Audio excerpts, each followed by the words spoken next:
Salut à tous, bienvenue sur la chaîne Carafif pour ce premier tuto consacré à Luminance HDR. Comme son nom l'indique, ce logiciel va vous permettre de monter ce que l'on appelle des images HDR, High Dynamic Range en anglais, des images à haute plage dynamique. Si vous vous rendez sur Google Images et que vous tapez HDR dans le moteur de recherche, vous verrez apparaître des photos au contraste et aux couleurs extrêmement forts, voire légèrement surréalistes. Même si je suis, je dois l'avouer, un petit peu client de ce genre d'images, il n'en demeure pas moins qu'elles s'éloignent du but originel de la HDR, qui est de se sortir de conditions de prise de vue difficiles. Lorsque par exemple vous vous rendez à un shooting l'après-midi avec des forts écarts d'exposition entre les hautes et les basses lumières, même si votre appareil va faire le maximum pour vous rendre une photo équilibrée, il ne pourra pas rendre en une seule image un écart de 25 IL. Et donc, il y aura forcément des zones de votre image qui seront sacrifiées, soit dans les hautes lumières, soit dans les basses lumières, soit dans les tons moyens. La technique consiste à faire ce que l'on appelle un bracketing, c'est-à-dire une succession de vues avec des différences d'exposition importantes, de manière à ramener dans la besace de notre carte SD plusieurs images contenant des informations dans les basses lumières, dans les tons moyens, dans les hautes lumières, de fusionner ces images en une seule et même, qui va récupérer par le fait l'ensemble des informations contenues dans ces trois images, afin d'obtenir donc la plage dynamique la plus large possible. Si vous êtes sous Linux, vous n'aurez aucune difficulté à récupérer Luminance HDR, car il est sur tous les dépôts de toutes les distributions. Si en revanche, vous êtes sur un autre système d'exploitation, sachez que sur le site de Luminance HDR, vous allez pouvoir récupérer des archives pour Windows, pour Mac et pour Linux. Ce logiciel est donc libre, gratuit et multiplateforme, et ce, que vous soyez en 32 ou en 64 bits.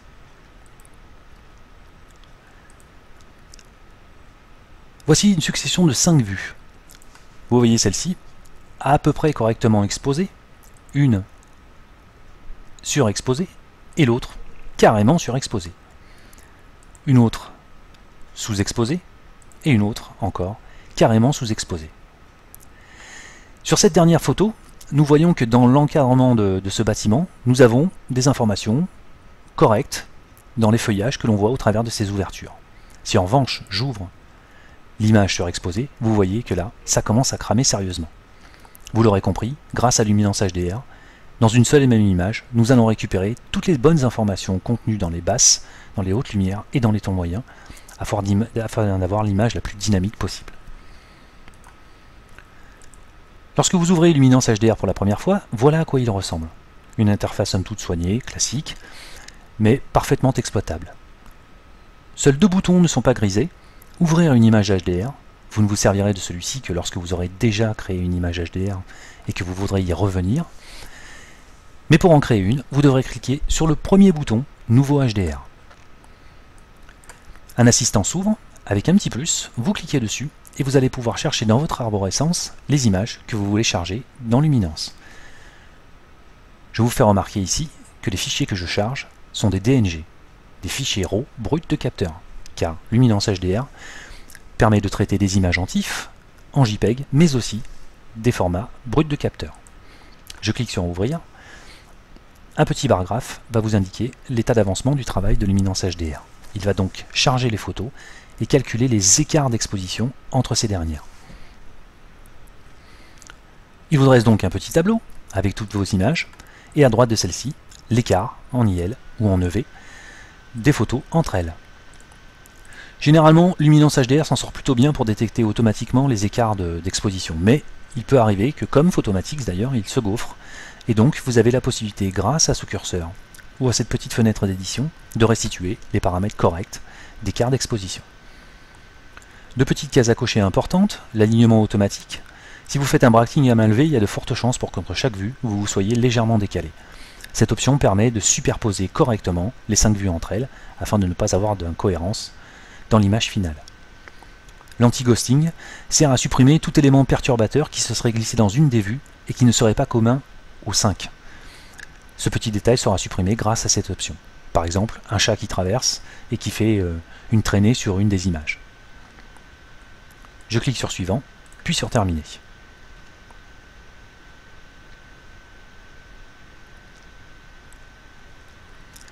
Là, nous nous retrouvons dans l'édition de votre image. une première image vous donne un pré-résultat en quelque sorte. Sur votre droite, vous avez toute une succession de vignettes. Lorsque vous placez votre curseur dessus, vous allez voir apparaître des noms assez bizarres. Mantuc, Reinhardt, Fatal, Drago, Durand. Eh bien sachez que tous ces noms correspondent à des noms d'opérateurs de tone mapping, basés sur des algorithmes différents, et pour chaque opérateur, il y en a 9 à votre disposition, vous retrouverez tous les curseurs de réglage inhérents à ces opérateurs.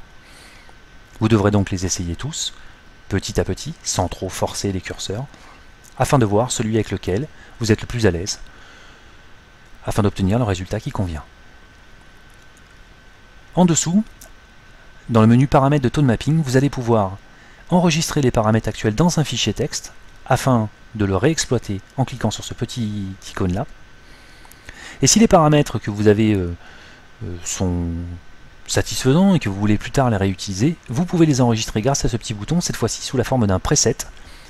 Vous l'enregistrez là et vous le chargerez ici. Ceci vous évitera de recommencer à chaque fois vos réglages. La dimension de sortie est la dimension de sortie de la visualisation, mais aussi de votre future image. Il convient généralement de prendre un format assez petit afin de faire vos essais de tone mapping pour ne pas que le logiciel force avec des dimensions d'image trop importantes. Le bouton à cliquer tone mapper est une sorte d'interrupteur qui va déclencher la visualisation de vos paramètres de réglage. Ces petites vignettes vous donnent un ordre d'idée de ce que donnerait tel ou tel opérateur. À vous de sélectionner celui qui vous conviendrait, celui sur lequel vous voudriez travailler. Je viens par exemple de cliquer sur Mantuc, excusez-moi, 06. Il me donne une sorte de prévisualisation de ce que donnerait mon image avec cet opérateur. Je vais donc m'amuser à pousser le facteur de saturation et cliquer sur Tone Mapper. Il va donc me donner immédiatement le résultat de mes réglages. En haut des boutons de visualisation, pour rendre à l'image une échelle 1:1, ou bien l'adapter à la fenêtre, ou bien encore zoomer, enfin ce sont des facteurs de visualisation, des boutons de visualisation, et vous avez à votre disposition deux boutons. La balance des blancs, lorsque vous cliquez dessus, eh bien Luminance HDR va vous calculer une balance des blancs automatique en fonction des paramètres que vous aurez réglés dans Outils, Préférences, Conversion d'euros, et dans l'onglet Balance des blancs. Vous aurez donc la possibilité de choisir la méthode de calcul de la balance des blancs. Mais sur tous ces paramètres, nous y reviendrons dans les tutos suivants. Un autre bouton à votre disposition, Ajuster les niveaux, va vous permettre de faire varier le curseur des noirs, des gris et des blancs afin d'équilibrer l'exposition de votre photo dans les tons qui vous intéressent.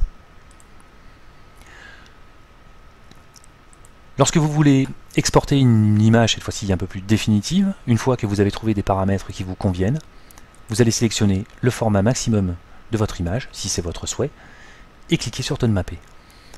Là, bien entendu, Luminance HDR mettra un petit peu plus de temps à travailler, car le boulot sera bien plus important sur une grosse image que sur une petite vignette à 760 pixels. En bas à gauche, un bar graphe qui vous indiquera la progression du travail du logiciel. Mon logiciel de capture ne permettant pas de faire des pauses, nous sommes bien condamnés à devoir attendre qu'il ait terminé.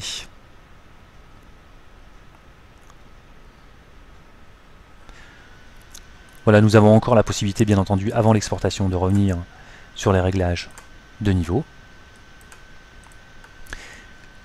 Lorsque vous voulez sauvegarder votre image, vous cliquez sur Enregistrer sous, vous vous rendez, grâce à l'arborescence, dans le dossier qui vous intéresse, et vous cliquez sur Enregistrer. Bien entendu, vous avez à votre disposition différents formats d'images pour l'export.